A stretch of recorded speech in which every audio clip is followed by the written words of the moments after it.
Sesungguhnya aku berkata kepadamu, jika biji gandum tidak jatuh ke dalam tanah dan mati, ia tetap satu biji saja. Tetapi jika ia mati, ia akan menghasilkan banyak buah. Ibu Bapak, saudara-saudariku yang dikasihi oleh Tuhan, tidak terasa 2 minggu lagi kita akan merayakan Hari Raya Paskah, Hari Raya Kebangkitan Tuhan. Satu kali saya ditanya oleh seorang ateis, orang Perancis, orang berkebangsaan Perancis, orang bule, bertanya kepada saya, apakah kamu sungguh-sungguh percaya bahwa Yesus itu pernah bangkit dari kematian? Kalau Yesus mati saya percaya, tetapi kalau Yesus bangkit dari kematian saya tidak percaya. Apakah kamu percaya? Lalu saya pun berkata, saya sangat percaya. Lalu orang ini bertanya lagi, apa buktinya kalau Yesus itu sungguh-sungguh telah bangkit? Nah, maka karena saya pernah belajar di seminari, pertanyaan ini bukanlah pertanyaan yang sulit untuk saya jawab. Ada seorang kudus namanya Santo Siprianus, seorang bapak gereja yang hidup sejaman dengan Rasul Yohanes. Dia pernah berkata, apa buktinya bahwa Yesus itu sungguh-sungguh telah bangkit? Buktinya adalah bahwa para rasul berani mewartakan kebangkitan Kristus itu ke seluruh dunia, dan bahkan ketika para kaisar Romawi mengancam mereka kalau terus-terusan mewartakan bahwa Yesus itu telah bangkit, maka kamu akan saya bunuh, kamu akan saya hukum mati. Tetapi ancaman itu sama sekali tidak menakutkan bagi para rasul. Kenapa? Karena mereka melihat dengan mata kepala sendiri Yesus yang telah bangkit. Mereka sangat yakin bahwa Yesus sungguh-sungguh bangkit, karena mereka mengalami sendiri, melihat dengan mata kepala sendiri. Dan itulah yang mereka wartakan kepada semua orang. Dan meskipun akhirnya mereka diancam untuk dibunuh, untuk dihukum mati, mereka tidak takut. Dan memang dari ke-12 rasul, 12 murid Yesus, 11 orang itu mati sebagai martir, mati dibunuh karena mewartakan kebangkitan Kristus.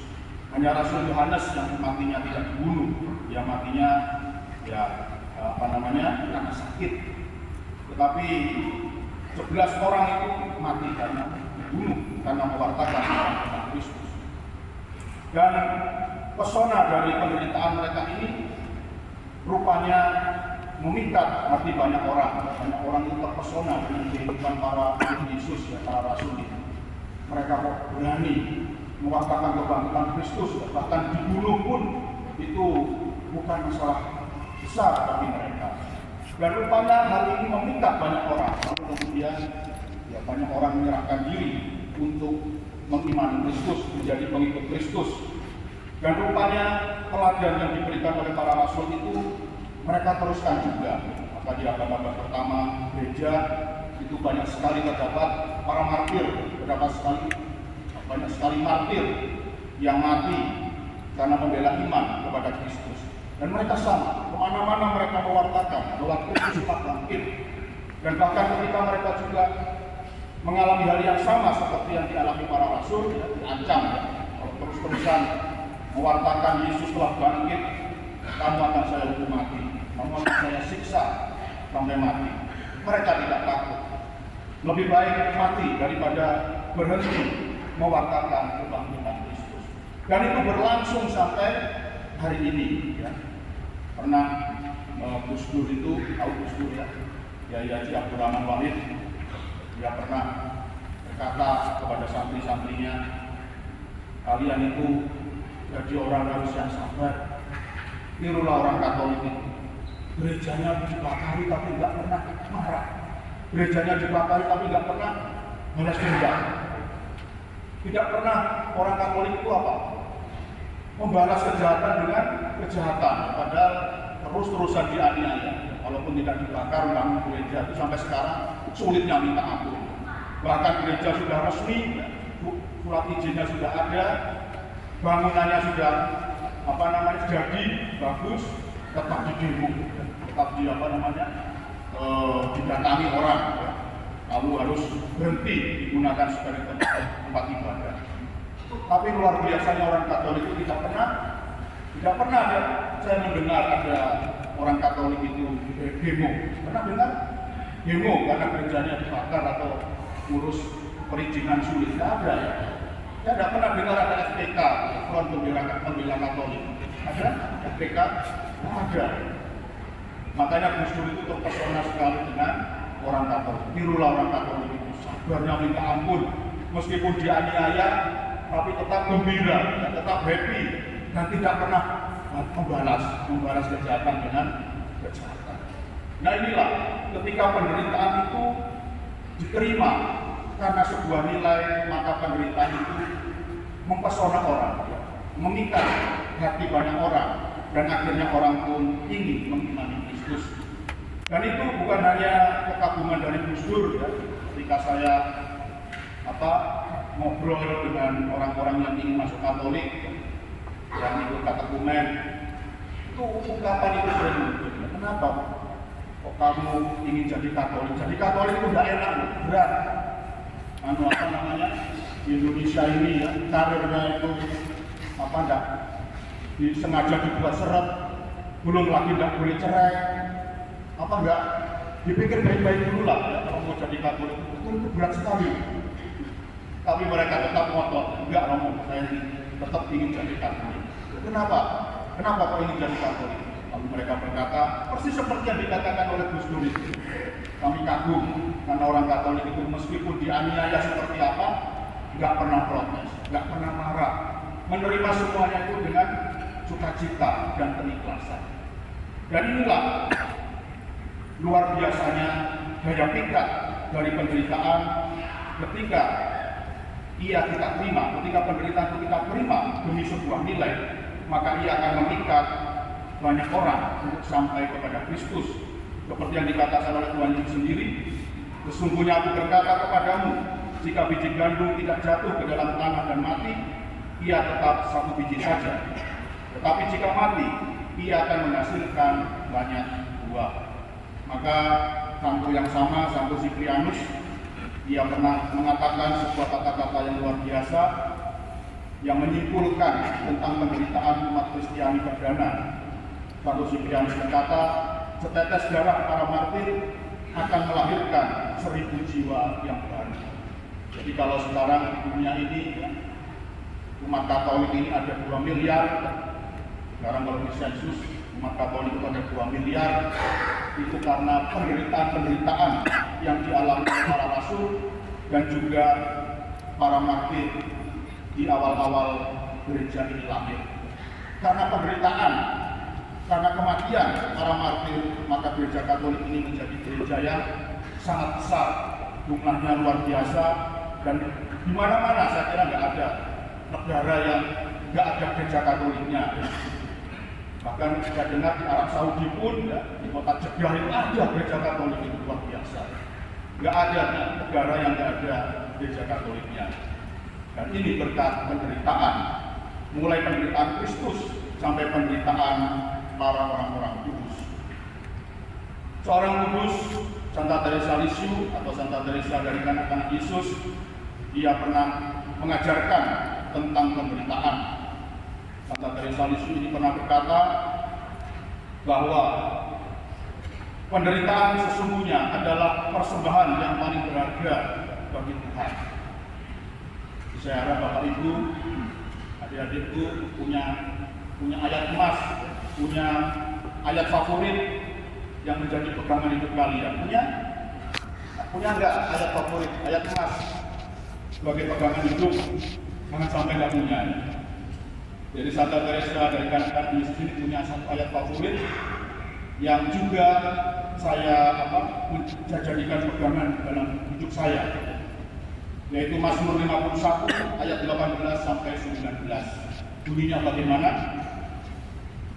Sebab engkau tidak berkenan kepada kurban sembelihan, sekiranya aku persembahkan kurban bakaran, engkau tidak menyukainya. Kurban sembelihan kepada Allah ialah jiwa yang hancur, hati yang patah dan remuk, tidak akan kau pandang hina, dia Allah.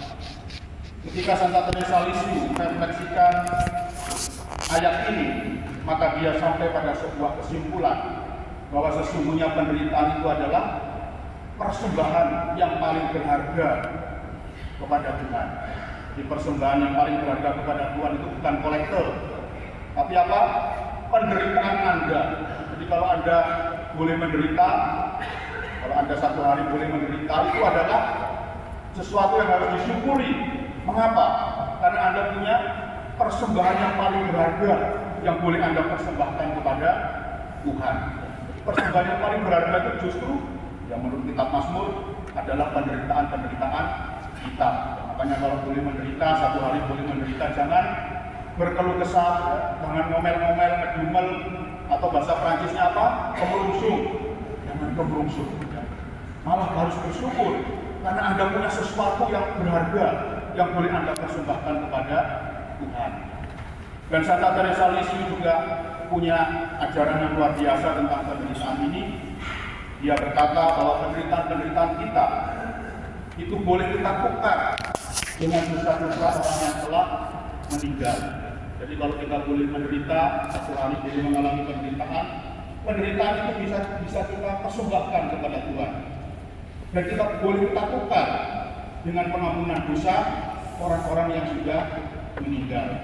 Mungkin Bapak Ibu, saudara-saudari baru-baru ini juga baca berita di Penjaringan itu ada satu keluarga suami istri dengan dua anaknya yang masih ABG ya, umur 16 dan 13, bunuh diri bareng. Ini kan ngeri sekali ya. Tidak habis pikir gitu. Hidup begini indah, hidup begini luar biasa, bunuh diri itu ya. Loh kalau makan coklat bareng nggak apa-apa ya. Ini bunuh diri bareng, atau makan bakso bareng nggak apa-apa. Bunuh diri kok bareng. Sampai hari ini saya nggak habis pikir, kenapa mereka bisa melakukan hal seperti itu. Dan kalau ditanya Romo apa itu dosa atau tidak dosa, menurut iman Katolik bunuh diri itu adalah dosa. Dan banyak sekali, tidak hanya keluarga itu, banyak sekali bahkan juga banyak orang Katolik yang mengakhiri hidupnya dengan bunuh diri, dan itu adalah dosa berat. Lalu bagaimana caranya kita untuk membantu mereka supaya dosanya itu bisa diampuni oleh Tuhan? Caranya luar biasa. Kalau Anda boleh mendapatkan penderitaan dalam hidup ini, ya, kalau satu hari dapat penderitaan, jangan ngomel-ngomel, jangan ngedumel. Kalau ngomel-ngomel, itu penderitaan itu nggak ada nilainya. Nilainya jadi tawar, nggak ada nilainya. Tapi persembahkanlah dalam doa, ya. Dalam doa persembahkanlah. Tuhan, hari ini saya persembahkan penderitaan hari ini untuk pengampunan dosa si A, untuk pengampunan dosa si B, untuk pengampunan dosa si D. Maka sampai hari ini dalam doa-doa pribadi saya, itulah yang saya doakan. Saya masih terganggu dengan itu ya. Satu keluarga bunuh diri rame-rame, 4 orang terjun dari lantai 22 Penjaringan. Tapi daripada saya stres ya memikirkan itu, yang kenapa kok bisa begitu, ya mendingan saya persembahkan penderitaan-penderitaan saya kepada Tuhan. Saya tukar dengan pengampunan dosa mereka. Dan saya kira itu Bapak, saudara-saudari kalau juga punya pikiran seperti ini, maka penderitaan-penderitaan meskipun terus akan kita alami, itu bebannya tidak akan terasa terlalu berat. Dan itu sudah saya alami ya. Nah, Romo itu juga nggak luput dari penderitaan ya. Romo juga sama dengan Bapak Ibu ya. Tiap hari mengalami problem, persoalan, nggak berhenti-berhenti ya. Satu persoalan pergi, 10 persoalan datang bersama. Tetapi untungnya saya sudah punya prinsip ini ya. Ketika saya boleh menerima penderitaan, saya persembahkan penderitaan itu kepada Tuhan. Saya tidak ngomel-ngomel, saya persembahkan kepada Tuhan. Dan saya ingin Tuhan menukar, menerima persembahan penderitaan saya dan menukarnya dengan pengampunan dosa orang-orang yang telah meninggal. Setiap hari banyak sekali orang yang meninggal secara tidak wajar, bunuh diri, kecelakaan. Banyak sekali orang-orang yang setiap hari mati kecelakaan, yang tidak sempat bertobat, yang tidak sempat menerima sakramen perminyakan. Lalu bagaimana caranya membantu mereka untuk masuk surga? Persembahkanlah penderitaan-penderitaan yang Anda alami dalam kehidupan Anda. Maka Anda akan menjadi orang yang luar biasa. Nanti kalau Anda pas akhirat, pasti orang-orang yang Anda bantu itu akan berterima kasih kepada Anda. luar biasa ya. Jadi ingat, Tuhan Yesus saja dengan penuh sukacita, dengan penuh keikhlasan mau menderita untuk kita semua ya. Bukan hanya diludahi, dicambuk, ditelanjangi, ditendang, bahkan dipaku di kayu salib. Itu untuk siapa dia menderita itu? Untuk kita semua ya, supaya dosa-dosa kita diampuni oleh Tuhan. Maka marilah kita teladani Kristus. Mari kita jadikan kalau kita suatu hari boleh menerima penderitaan, maka mari kita persembahkan penderitaan itu kepada Allah dan kita jadikan silih bagi mereka yang telah meninggal dunia yang tidak sempat bertobat. Dan semoga dengan demikian hidup kita akan terasa ringan, meskipun mungkin penderitaan tidak akan pernah berhenti datang dalam hidup kita, tapi hidup kita boleh terasa lebih ringan dan lebih dipenuhi oleh sukacita.